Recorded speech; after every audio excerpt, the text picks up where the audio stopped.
Good morning! Samahan niyo akong mag-breakfast. Gumawa ako ng kape. Yung instant na coffee ng Starbucks. Nilagyan ko siya ng monk fruit, milk, and yung sugar-free na salt and caramel syrup. So, ito yung kinagigiliwan ko ngayon. Masarap.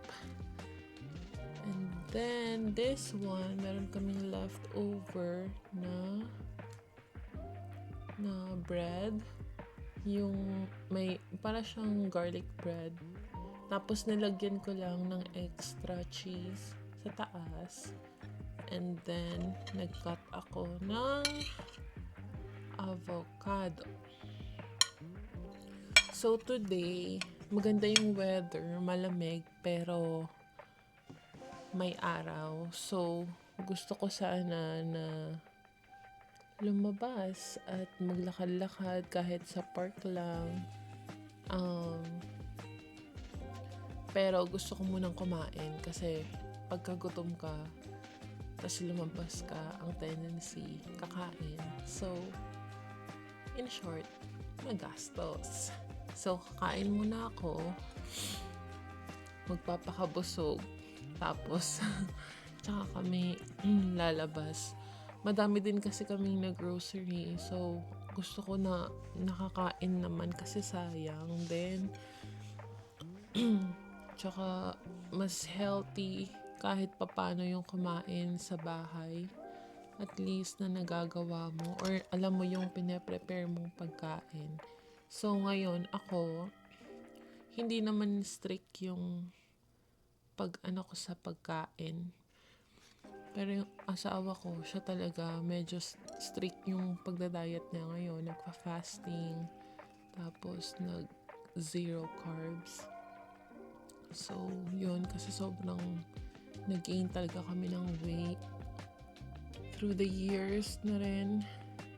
And I think this year, ang goal namin ay mag-lose ng weight at maging healthy. Like, na maging lifestyle namin yung kumain ng healthy rather than kumain sa labas ng fast food or kahit saang restaurant or uminom ng kung ano-ano. Like, sobrang nahilig kami sa milk tea, so yung mga ganon, avoid na namin. So yeah, for now, kain lang ako. And then, later on, sasama ko kayo sa park. Magpa-park tayo.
Nasa park na tayo ngayon. Ikot-ikot lang tayo ngayon. Maganda yung weather, maaraw. Pero, hindi mainit. Pakita ko sa inyo yung park. Okay? May laruan ng mga bata doon. Doon may mga restaurants and cafes.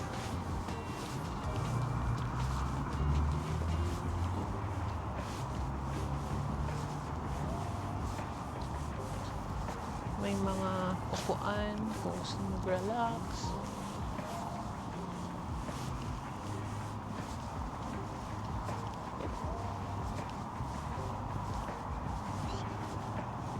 Ang kinaganda, kapag weekdays, hindi masyadong madaming tao.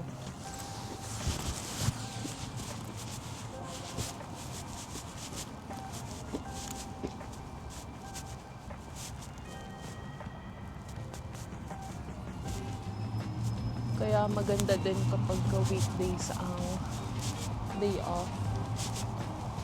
Kasi pag gumala ka, unti lang ang tao.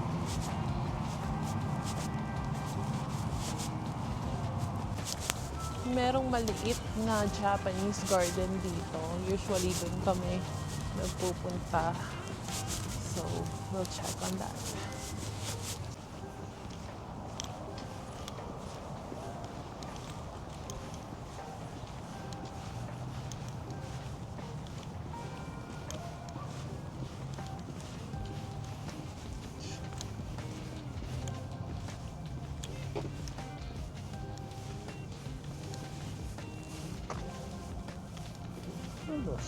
Doon pwedeng mag-party dyan. Usually pag summer, madami nagpa-party. Pwede ka mag-picnic, maglatad kung saan-saan. Dito na yung papunta sa Japanese Park.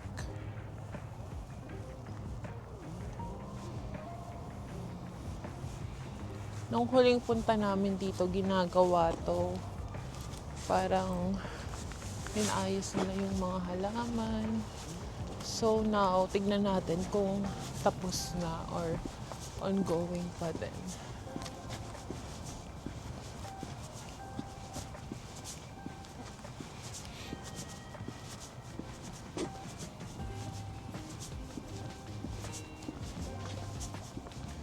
Oops. Yeah. It's so muddy. Putek pa din siya. So, ibig sabihin, hindi pa din gawa. At yung itsura niya, hindi pa rin gawa. So, huwag na tayo maglakad dyan. Dudumihan lang tayo. Meron dito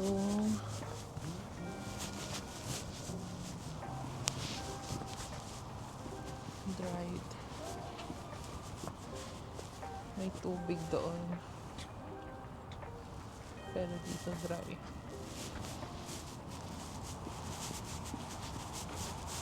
Tagusan na siya. Dito. Pero dry siya at the moment. Pag summer, makikita mo yung tubig dyan. So, ayun. Dito lang kami. Upo-upo. Muni-muni. Nakaka-relax din talaga kapag may access ka sa nature. Maglakad, umupo, to observe. Relax lang. Hindi kailangang gumastos. Walang babayaran entrance or something. Kung gusto mo kumain, may mga malapit dito na local restaurants and cafes. Gusto ko din maglakad-lakad din later on. So, sasama ko pa din kayo. Hopefully, yung Japanese garden, maayos na siya. Kasi doon maganda talaga yung landscape. Ano siya talaga, dati, nung hindi pa siya ni-renovate, sobrang talaga manicured yung plants and all. So pag naayos yun, eventually papakita ko din sa inyo. Sa inuupuan namin, meron kang matatanaw na malaking puno na para siyang hugis na Christmas tree. Na parang perfect na Christmas tree talaga siya. Diba? Ang ganda. Share ko lang, may nabili ako na sugar-free na gum. Sabi kasi nila kapag nagugutom ka daw, kumain ka ng bubble gum. Kasi yung brain mo parang tinitrick niya yung body mo na parang, uy, kumakain siya. So, ang tendency, mafe-feel mo is parang kang nabubusog kahit wala ka namang kinakain. Dahil nga, ngumunguya ka. So, I got this one na sugar-free. So, pag nagugutom ako at alam kong hindi pa naman talaga time to eat, na hindi mo alam kung gutom ka o bored ka lang, yung ganung scenario. So, I'll take this one. Dito na tayo sa may restaurant area. Oh, they're closed. Oh, look at that.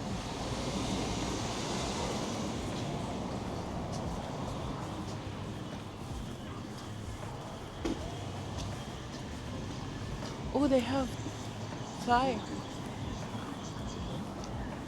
restaurant.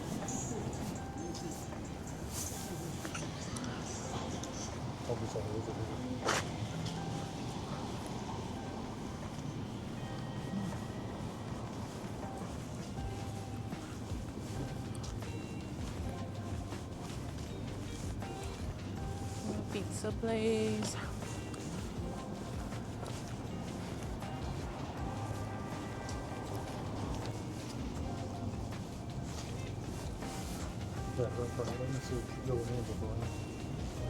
Which one? Is it open? Ooh, ice cream place. I want to try that zero sugar ice cream.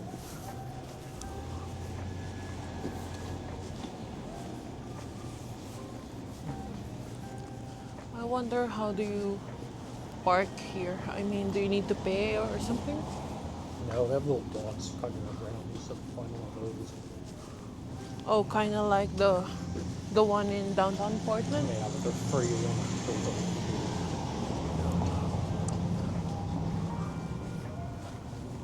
Down there, that open area, I think that might be one of them.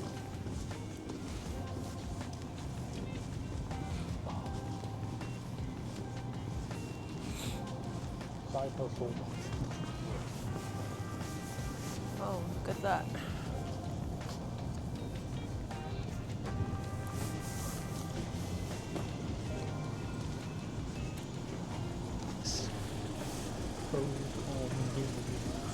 Which one?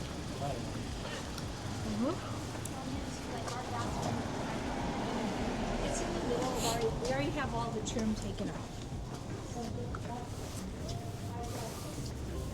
Look at that. Oh, look at that. Oh my god. Then we can't eat that.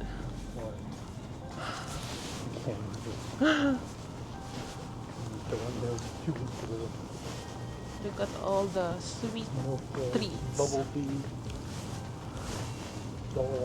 Candy place.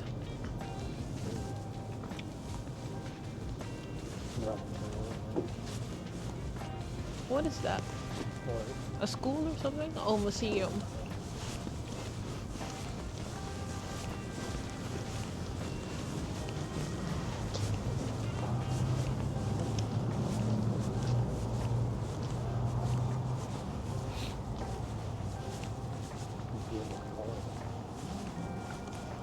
Maybe the history of the town. Clothes, look at that.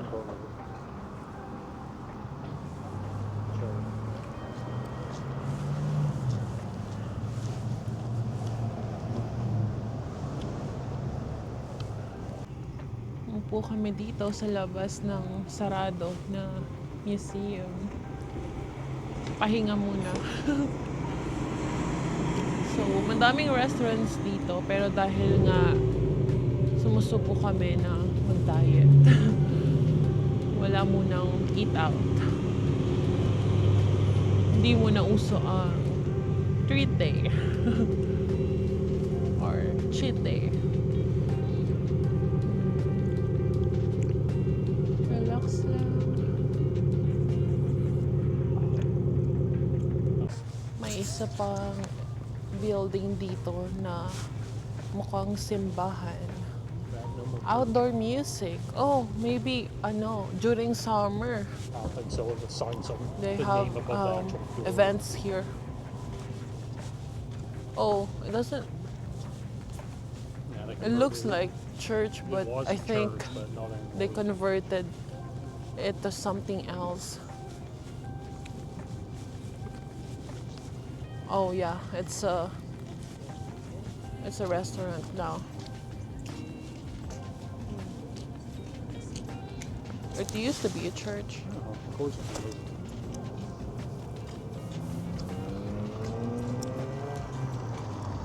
It's just houses and crap.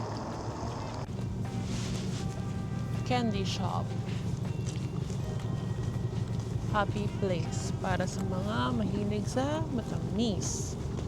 Like me. Pero no, not today. How's the candies we got yesterday? Oo, tapos na kaming maglakad-lakad. Uwi na kami ulit. Balik na sa bahay. So we're back home. So thank you for watching this video. I'll see you on the next one. Bye!